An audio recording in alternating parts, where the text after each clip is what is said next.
De France 24, on va découvrir ensemble ces images. C'était cet après-midi à Ankara, la capitale turque. 4e jour d'affrontement entre la police et des manifestants hostiles au Premier ministre, l'islamo-conservateur Recep Tayyip Erdogan. Un Premier ministre arrivé au pouvoir en 2003 et qui est aujourd'hui contesté dans la rue. Il est accusé notamment de dérive autoritaire et d'islamisation rampante de la société.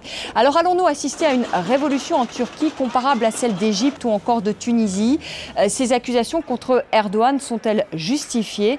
Enfin, la Turquie est-elle vraiment ce modèle qui allie démocratie et islamisme qu'ont tant vanté les Occidentaux? Eh bien, on en parle ce soir avec nos invités, avec vous, Ahmet Ogra, bonsoir.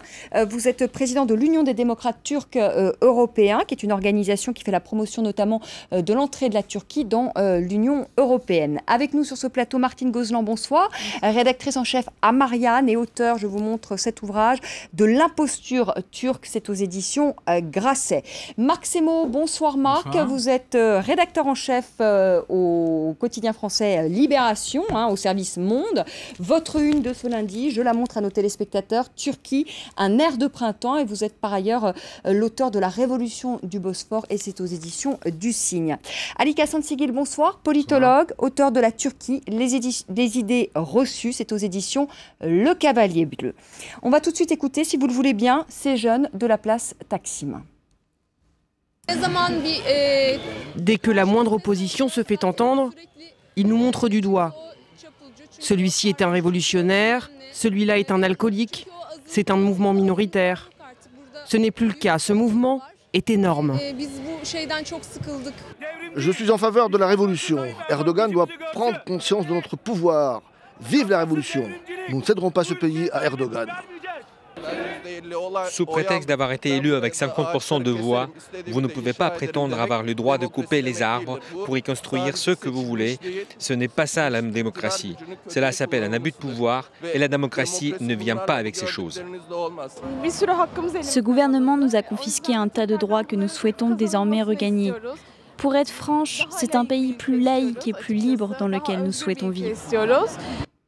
Ahmet Ogra, j'ai oublié de dire en vous présentant, c'est que vous soutenez personnellement l'AKP, le parti au pouvoir. Alors on a entendu ces manifestants, on a entendu notamment le mot révolution. Est-ce que vous pensez qu'une révolution est possible aujourd'hui en Turquie ? Une révolution est possible, mais je ne pense pas qu'on ne parle pas de la même révolution. Aujourd'hui, je pense qu'on va voir un futur président de la République de la Turquie qui sera encore plus fort qu'avant, qui sera M. Recep Tayyip Erdogan. Aujourd'hui, à chaque fois, toutes les échéances qu'il a eu M. Recep Tayyip Erdogan, il est sorti encore plus fort qu'à d'habitude. Il y a une échéance 2014 qui est très importante. Il y a les municipales, législatives, et il y a sûrement un référendum pour changer la Constitution. Donc, je dirais, toutes les minorités qui vont perdre leurs privilèges qu'ils ont aujourd'hui. Il y a une certaine bourgeoisie en Turquie qui a un certain privilège. Donc il y a une révolution sociale qui est en train de se faire en Turquie. Ça fait 10 ans qu'elle a commencé. Ça pose problème dans certaines, classes populaires, dans certaines classes, Et donc ça, cette révolution va se faire, mais je pense qu'on ne parle pas de la même révolution. Oui, c'est-à-dire que vous, ce que vous pensez, finalement, c'est une révolution islamiste qui va se faire ? Pas du tout, non. Le mot islamiste, je pense qu'en tant que journaliste, il faut faire attention. Parce que si on dit islamiste, on peut dire christianisme. Donc, c'est un mot qu'on utilise malheureusement que pour les musulmans. Aujourd'hui, c'est un mot qu'il faut utiliser avec modération, je pense, et on doit être...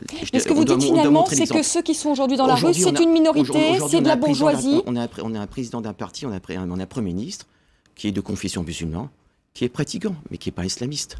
Autrement, on est tous des islamistes, on est tous des istes. Oui, mais vous dites aujourd'hui, on va assister à une révolution, mais pas celle à laquelle vous croyez. Donc précisément, à quelle révolution allons-nous assister ? À une révolution, il y a tout un processus de démocratie. Aujourd'hui, le Premier ministre a un objectif pour 2023, c'est d'être dans les 10 premières puissances mondiales au niveau économique, au niveau, industriel, au niveau, un rayonnement régional. Donc ce que vous dites, c'est que c'est un mouvement finalement minoritaire aujourd'hui. Tout à fait. Aujourd'hui, tout ce qu'il a dit, mais le Premier ministre, il a toujours fait. Il a toujours tenu ses paroles. Donc, on est tous sereins de ce côté-là. Martine Gozlan, est-ce que vous êtes aussi serein, alors vous n'êtes pas turc, mais est-ce que vous êtes aussi serein que Ahmet Ogra? Et est-ce que vous pensez, tout comme lui, que ce mouvement est un mouvement minoritaire? Non, pas du tout. Écoutez, moi, ça fait depuis 3 ans, enfin même plus longtemps, que j'observe cette société, que j'observe l'évolution de l'AKP. Donc on est, là c'est amusant monsieur, comme vous vous cachez derrière les mots. Et comme finalement on s'est caché derrière les mots, le mot islamisme, ça n'est pas un gros mot. Il faut simplement pouvoir le regarder en face.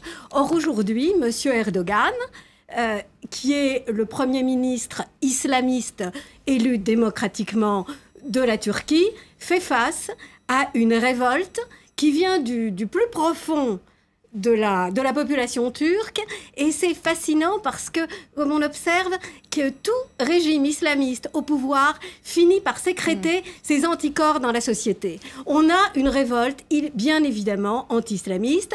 Il y a eu un certain nombre d'oukases absolument incroyables qui se sont succédés toutes ces années.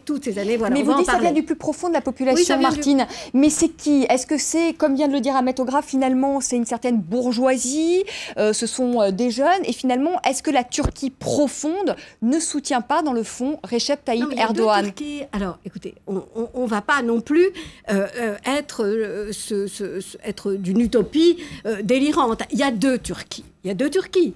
Bon, on a très bien vu qu'il y a une Turquie à la fois kémaliste, qui défend la laïcité, qui est la tradition de la démocratie turque, qui est une tradition vraiment séculaire, c'est la Turquie d'Atatürk. Mais il y a toute une nouvelle. Cette génération, ces jeunes, ce ne sont pas forcément des jeunes nantis. On nous raconte que c'est dans la partie la plus européanisée, à Taksim, que tout est monté, etc. Mais en ce moment, c'est dans 50 villes qu'il y a une lame de fond. C'est dans 50 villes, c'est à Ankara, mais c'est à Izmir, mais c'est aussi dans des petites villes. C'est-à-dire qu'il y a toute une jeunesse qui n'en peut plus de se voir imposer un mode de vie. Et on va en parler justement de ces restrictions. Voilà. Oui. Marc Simo, est-ce qu'il y a une véritable lame de fond, comme le dit Martine Gozlan? Vous, en tout cas, dans votre papier dans Libération, vous dites on ne peut pas comparer ce qui s'est placé sur la place Tahrir et ce qui se passe aujourd'hui sur la place Taksim. Pour plusieurs raisons. D'abord, la place Tahrir, c'était la révolte d'une jeunesse sans aucun avenir contre une dictature vieillissante. Bon, on l'a rappelé, Recep Tayyip Erdogan et l'AKP ont gagné 3 fois les élections en améliorant leur score, et l'économie turque va plutôt bien, donc ces jeunes ont une perspective. Oui, ce que vous dites, d'ailleurs, on le rappelle pour nos téléspectateurs, que le revenu moyen des Turcs a été multiplié par 3 ces 10 dernières années. En revanche, ce qu'il y a, c'est effectivement un immense ras-le-bol face à un homme. C'est moins contre l'islamisation rampante des institutions, qui par ailleurs est réelle, que vis-à-vis d'un homme qui, dans ses manières d'être, dans son ton, dans sa manière de décider, est toujours plus autoritaire. Mais pour vous mettre un peu tous les deux d'accord, la Turquie aujourd'hui est une société profondément polarisée. Et pour faire simple, on peut dire qu'effectivement c'est une société qui est en train de connaître une révolution, avec une nouvelle classe sociale qui émerge, qui prend le pouvoir, qui a pris le pouvoir, qui est cette bourgeoisie anatolienne, qui est cette classe conservatrice, ces classes moyennes conservatrices, islamistes, qui sont très puissantes et qui représentent globalement, disons, 60-70% de la population. Et face à elle, il y a l'autre Turquie. Cette autre Turquie, ce sont les anciennes élites occidentalisées, ce qu'on appelle les Turcs blancs. Ce sont aussi les Alévis, qui sont ces fidèles, cette communauté issue du schisme, progressiste, toujours persécutée, qui ont toujours été à gauche. Un quart de la population. Et ces deux Turquies, c'est moins du quart, voilà. Mais ces deux Turquies sont face à face, sont polarisées. Qui peut faire mieux. Et c'est ce qui est en train aujourd'hui de se passer. C'est-à-dire une confrontation entre deux Turquies. C'est une confrontation entre les deux qui avait déjà eu lieu d'autres fois, comme en 2007, où on l'oublie, des centaines de milliers de personnes avaient manifesté dans les rues pour défendre la République contre l'islamisme et tout. Et 1 mois plus tard, l'AKP triomphait dans les urnes. Ouais. Ali Kassansegil, vous êtes turc. Est-ce que vous pensez que Recep Tayyip Erdogan peut être, d'une certaine manière, chassé du pouvoir? Parce que ce qu'il faut dire, c'est qu'il y a aussi des divisions au sein de l'AKP. Et que Abdullah Gül, par exemple, le président, qui est aussi issu de l'AKP, ne le soutient pas, en tout cas, pas ouvertement. De toute façon, il ne faut pas s'enfermer dans le débat islamisme. Pas islamisme. En Turquie, il y a 2 logiques dominantes aujourd'hui. C'est la logique électorale, qui n'est pas parfaite, et la démocratie n'est pas parfaite, mais enfin, il y a une logique électorale, la logique économique, l'économie de marché. Il y a aussi l'islam dans l'espace public, mais ce n'est pas l'islamisme qui domine en Turquie aujourd'hui. C'est vrai que ces derniers temps, il y a eu des mesures qui ont braqué la société turque. Oui, on va les rappeler quand même, Alice Kassansegil. On peut les rappeler, ces mesures, parce qu'elles méritent quand même d'être rappelées. C'est interdiction de la vente d'alcool entre 22h et 6h du matin. C'est une remise en cause de l'avortement. C'est l'interdiction de la pilule du lendemain. Ce sont des écoles où maintenant on peut porter le voile, ce qui était interdit auparavant, et la liste est longue. Oui, il y a un effectivement conservatisme qui monte, l'islamisation. Mais ce n'est pas ça le vrai problème. Le vrai problème, c'est que la société turque a beaucoup changé. Ça, c'est une révolution sociale. C'est-à-dire qu'il n'y a pas que les grandes villes de l'Ouest qui sont éveillées, en quelque sorte. Le reste de l'Anatolie s'éveille aussi. Il y a de moins en moins de Turquie. C'est vrai qu'il y a les élites occidentalisées et les autres, mais il y a de moins en moins les deux Turquies. C'est la prospérité économique aussi qui aide. Et donc, c'est cette société qui s'est émancipée. La meilleure preuve de cette émancipation, c'est que face à un État qui nie toujours le génocide arménien, la société fait un travail de mémoire. L'État ne contrôle plus la société. Et cette société a, comme a dit Marc, en a marre d'une personne, c'est M. Erdogan. Mais ils sont minoritaires. Parce qu'il est devenu... Ils sont minoritaires. Mais ils sont minoritaires. Non. Mais écoutez... je pose la question. En 2010, M. Erdogan a fait un référendum pour changer la Constitution. D'ailleurs, c'était une bonne chose. 58% des gens ont voté pour, 42 contre. Les 42 qui ont voté contre parce qu'ils n'aiment pas Erdogan, ils n'aiment pas le pouvoir. Sans ça, c'était raisonnable comme changement. Donc aujourd'hui, je pense que ces 42% ont augmenté. Et je pense que le responsable de cette situation, c'est M. Erdogan, qui était au départ un démocrate, etc., est devenu Il est toujours démocrate. On va l'écouter si vous voulez bien, parce que je voudrais quand même qu'on écoute l'acteur principal de ce qui se joue aujourd'hui en Turquie, Recep Tayyip Erdogan, qui a réagi donc à ces manifestations. C'était dimanche. Ils ont arraché les pavés. Ils ont cassé les fenêtres des commerces. C'est ça leur démocratie? Ils disent que Tayyip Erdogan est un dictateur. S'ils nomment dictateur quelqu'un qui a consacré sa vie au service de sa nation, je n'ai plus rien à dire. Voilà.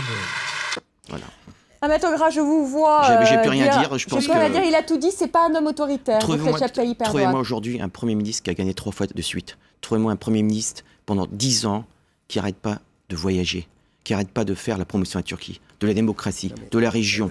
Non, s'il vous plaît, je vous ai écouté. Donc, je vous ai écouté. Dites-moi, moi je voudrais bien avoir un Premier ministre comme ça en France. Je voudrais bien avoir un leader comme ça, qui donne espoir à la population. Qui dit ce qu'il fait. En France, on a le droit de manifester le 1er mai, ce qui n'est pas le cas. Oui, mais en France, on a manifesté. On a fait pour le mariage pour tous. Les journalistes, il n'y a pas de rafle de journalistes. Il y a la liberté de la presse. Non, mais pendant le mariage pour tous, on a vu ce que ça a été. Comment, je dirais... Allez, je pense faire la part des choses. Allez, Martine, écoutez, on vient d'écouter M. Erdogan. Comme d'habitude, il s'est dressé comme le serviteur de la nation, etc. Il a dit, de toute façon, ils peuvent faire ce qu'ils veulent, nous irons jusqu'au bout et nous allons faire revivre l'histoire. À propos de quoi il dit ça? À propos, bien sûr, de la destruction du parc Gezi, qui a tout déclenché, qui a déclenché le mouvement Occupy Gezi, et donc toute la révolte. De quoi il s'agit? Il s'agit de raser ce parc Gezi à Istanbul et de reconstruire à la place tout un complexe commercial, et puis aussi, dit-il, des casernes ottomanes, et puis une mosquée. Il se présente, c'est très important, ce bout de phrase que personne n'a relevé. Nous allons faire revivre l'histoire. Il se présente comme le néo-sultan qui veut faire revivre le néo-ottomanisme. Et tout cela est faux. Et je vais vous dire, ça vient du plus profond... Est-ce que ça vous pose problème? Non, je veux continuer. Pardonnez-moi, mais laissez-moi parler. Je n'ai pas terminé. Tout est faux. Pourquoi tout est faux? Non, je voudrais... Vous faites peur des personnes. Continuez en écologique. Je vous écoute. Vous êtes un démocrate. Puis-je poursuivre mon raisonnement, monsieur? Vous arrêtez un moment.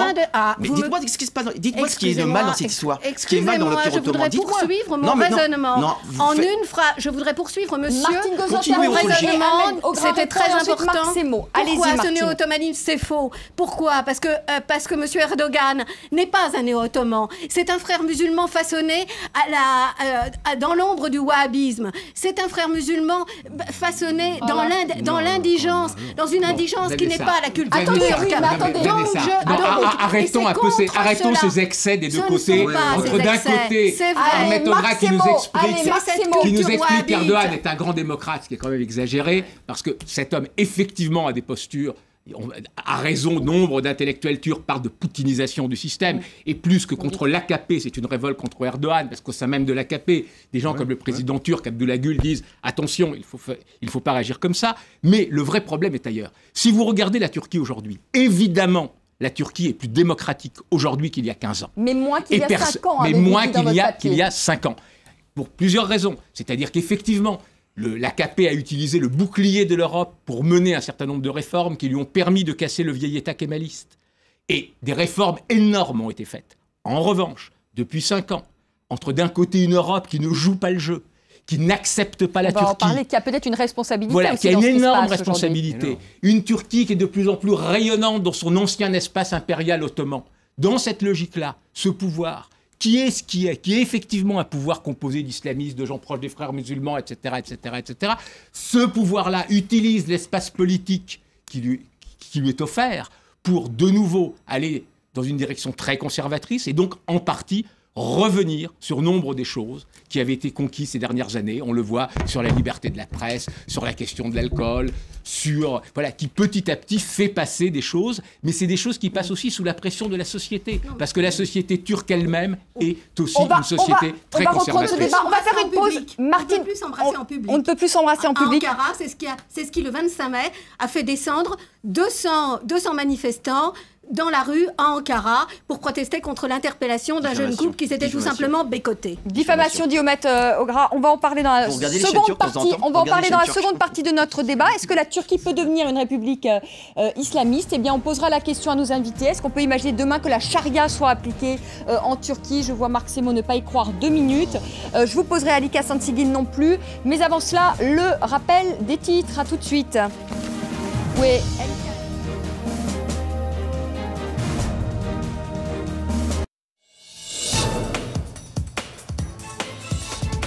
Grozny, début 2000. Après 2 guerres menées par Moscou contre les indépendantistes tchétchènes, la ville est un champ de ruines. Aujourd'hui, la capitale tchétchène brille de tous ses feux. Un essor dû aux voisins russes et au potentat local Ramzan Kadyrov. Pourtant, les cicatrices du conflit n'ont pas totalement disparu. Derrière les façades refaites à neuf se cache une misère sociale dont personne ne parle. Billet retour à Grozny, un document inédit à découvrir sur France 24.